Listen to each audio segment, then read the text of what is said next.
Assalamualaikum warahmatullahi wabarakatuh. Pada pertemuan keempat ini, kita akan masuk kepada bab baru yaitu distribusi limit. Nah, dalam distribusi limit ini kita akan menentukan yaitu bagaimana cara menentukan suatu distribusi jika kita tidak tahu distribusinya seperti apa. Jadi misalnya suatu data akan kita tentukan distribusinya, di mana distribusi awalnya kita tidak tahu. Itu dengan pendekatan limit atau limit. Ini dengan cara pendekatan atau dengan limit. Jadi,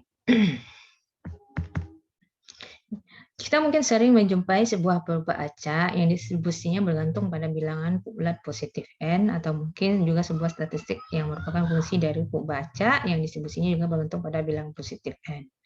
Kadang-kadang, untuk menghitung peluang dari sebuah acak mengalami kesulitan karena sulit menentukan fungsi kepadatan peluangnya. Atau kita belum mengetahui seperti apa bentuk distribusi dari data tersebut.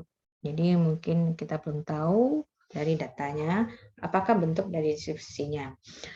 Oleh karena itu, pada bab ini akan dibahas menentukan distribusi sebuah acak secara pendekatan atau limit apabila N-nya besar. Jadi untuk sampel atau N-nya besar, itu dengan pendekatan. Ada beberapa teknik untuk penggunaan pendekatan distribusi limit ini. Pertama dengan pendekatan atau dengan teknik metode momen. Kemudian ada nanti pendekatan dengan dari limit pusat, kemudian nanti ada pendekatan dengan limit distribusi fungsi. Pertama kita masuk kepada teknik fungsi pembangkit momen, yaitu teoremanya, misalkan peubah acak YN mempunyai fungsi distribusi F besar NY, ya, dan fungsi pembangkit momennya nanti kita samakan dengan MT, ya, MNT. Atau nanti bisa juga ditulis MT, N. Ada untuk setiap N, di mana nanti T-nya lebih kecil dari min H sampai H, kemudian H-nya lebih besar dari 0. Jika ada fungsi distribusi Fy dan fungsi pembangkit momennya nanti MT, maka kita bisa menentukan bahwa limit MNT ketika N-nya menuju tak hingga, yaitu N-nya besar, maka akan sama dengan MT. Ya, bahwa kita menentukan fungsi mungkin Kn-nya ya, yaitu ketika Yn adalah satu peubah acak Yn, di mana Yn ini punya distribusi limit dengan fungsi distribusi Fy. Contohnya, misalkan kita punya Yn adalah sampel acak berdistribusi binomial dengan parameter N dan P. Jika rata-rata dari Yn adalah sama dengan setiap N, yaitu mu sama dengan NP, sehingga P akan sama dengan mu per N. Dan mu adalah konstanta, maka apakah ada distribusi limit dari Yn? Maka apakah ada distribusi limit dari Yn? Jadi kita menentukan apakah ada distribusi limitnya. Jadi untuk penyelesaiannya kita bawa tadi distribusinya kita udah tahu ya, ini di FKP itu distribusinya binomial dari YN. Maka ini kita sudah tahu bentuknya, yaitu FYN akan sama dengan kombinasi NYN kali P pangkat YN, ini adalah peluangnya, dikali 1 min P pangkat N kurang YN, di mana YN ini ada 0, 1, 2, dan seterusnya, dan 0 lainnya. Ini jika dia distribusi binomial. Ditanya apakah distribusi limitnya ada ya. Jadi apakah ada distribusi pendekatannya. Jadi selain ini, ketika N-nya sangat besar, jadi distribusi yang lebih mendekati kepada distribusi binomial ini apa? Itu maksud dari pertanyaannya. Jadi dengan penggunaan fungsi pembangkit momen dari YN, ini caranya yaitu MT, N itu bisa kita tulis ekspektasi dari eksponen pangkat TYN, ya.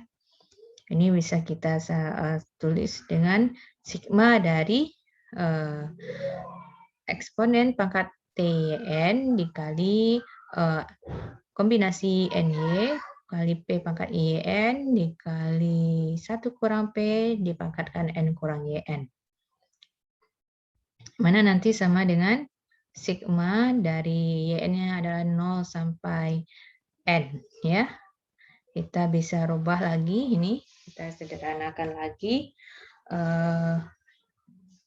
Ini kita apa ya? Ini kan tadi ada P pangkat YN, ini ada ini ya. Ini ada P pangkat YN, ini ada YN juga. Jadi kita bisa masukkan ini pangkat TYN ya. Jadi ini bisa kita tulis bahwa nanti ekspektasi TYN ya itu akan sama dengan peluang ini kan PYN ya. P ya. P pangkat eksponen T di pangkat YN ya dikali 1 kurang P pangkat N kurang YN. Maka ini akan kita bisa sederhanakan nanti menjadi 1 dikurang P ditambah P kali E pangkat T pangkat N. Ya, ini disederhanakan nantinya menjadi ini. Kemudian ini akan sama dengan 1 dikurang mu N ditambah mu N per E pangkat T pangkat N. Atau eksponen pangkat T pangkat N. Kemudian ini kita sederhanakan lagi menjadi ini. Kemudian kita tentukan limitnya ketika MTN menunjuk tak hingga, maka limit dari ini adalah 1 ditambah mu kali eksponen T dikurang 1 dibagi dengan N di pangkat N. Sehingga ya ini menjadi, kalau kita limitkan ini menjadi eksponen mu eksponen pangkat mu kali eksponen T dikurang 1. Sehingga ternyata bentuk tersebut merupakan fungsi pembangkit momen dari distribusi Poisson dengan rata-rata mu dan jadi momen T ini adalah momen dari Poisson itu adalah eksponen pangkat mu dikali eksponen pangkat T dikurang 1. Sehingga dengan demikian NYN mempunyai distribusi limit, dengan distribusi limitnya adalah distribusi Poisson dengan rata-rata mu. Jadi kita bisa menulis bahwa bentuk distribusi tadi itu YN dia akan mendekati distribusi Poisson dengan rata-rata mu. Kita perhatikan ini ya. Jadi kalau kita limitkan dia menjadi seperti momen dari distribusi Poisson. Nah, inilah bagaimana cara menentukan suatu distribusi pendekatan atau distribusi limit dari suatu fungsi atau satu distribusi menjadi distribusi yang lain. Itu mempunyai pendekatan dia mirip-mirip dengan distribusi lain, yaitu distribusi Poisson. Yang awalnya tadi dia adalah distribusi binomial. Kita masuk kepada contoh kedua. Ya, misalkan sampel Z berdistribusi kuadrat dengan derajat bebas n. Jika sampel acak Yn akan sama dengan Zn dikurang n per akar 2n, maka tentukan distribusi limit Yn dengan menggunakan fungsi pembangkit momennya. Nah, ini yang bagaimana kita cara menentukannya. Yang Zn ini adalah distribusi kuadrat, tetapi kita nggak tahu ini distribusinya apa. Nah, jadi dengan cara pendekatan atau dengan menggunakan teknik pembangkit momen, kita menentukan pendekatan atau distribusi limitnya dari Yn ini. Bahwa nanti kita tahu distribusi kuadrat mempunyai fungsi FKP dari Zn adalah Fzn akan sama dengan 1 per 2 pangkat n dibagi 2 gamma n per 2 kali Zn pangkat N per 2 dikurang 1 kali eksponen pangkat min Zn per 2 dengan DZN ya, untuk 0 lainnya. Sehingga fungsi pembangkit momen dari Zn ini kita tentukan dengan integral, dia adalah ini ya. Kita peroleh bahwa nanti kita misalkan U adalah Zn adalah setengah dikurang T, maka DU-nya adalah setengah T DZN. Ya, kita substitusikan ini, kita rubah sehingga diperoleh nilai akhir yaitu ini bisa dicoret, ibu coret, hasilnya tinggal 1 dikurang 2T pangkat min N per 2. Sehingga kita perhatikan ini ya, model ini bahwa fungsi pembangkit momen dari YN adalah MTN, yaitu YMT dengan ini ya. Kita tarik bahwa dia nanti kita rubah YN ini adalah ZN dikurang N per 2 akar 2N ya. Kita rubah dia. Kalau ini adalah untuk Zn ya, momen dari Zn, maka momen dari YN kita cari dengan konstan seperti ini ya.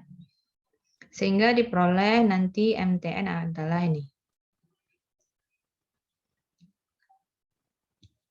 Dan apabila eksponen pangkat T akar 2N diuraikan dengan deret Taylor, ya, di deret Taylor, sehingga kita peroleh nanti momen dari Tn, yaitu momen dari Yn ya, itu adalah 1 dikurang T kuadrat per N dikurang 1/3 kali T pangkat 3 dikali 2 per N dikali akar 2 per N tambah dan seterusnya ya, dan dia akan berlanjut terus pangkat min M per 2 ya. Kalau kita limitkan ini, limitnya ketika N menuju tak hingga ya, itu akan sama dengan eksponen pangkat T kuadrat per 2. Nah, kalau kita perhatikan eksponen T kuadrat per 2 itu momen dari distribusi normal baku. Ya, coba adik-adik lihat lagi ya, distribusi normal baku. Sehingga kita bisa menyimpulkan ya, dengan YN berdistribusi mempunyai distribusi limit, yaitu distribusi limitnya adalah normal baku. Maksudnya bahwa nanti YN itu mempunyai pendekatan ke arah distribusi normal baku ketika N-nya cukup besar atau sangat besar. Nah, inilah bagaimana kita menentukan distribusi limit dari suatu fungsi yang awalnya kita tidak tahu ya, atau mungkin bisa kita ingin mengetahui apakah distribusi limit dari suatu distribusi jika N-nya cukup besar. Nah, demikianlah materi untuk pertemuan hari ini. Kalau ada pertanyaan nanti bisa ditanyakan di grup WA. Assalamualaikum warahmatullahi wabarakatuh.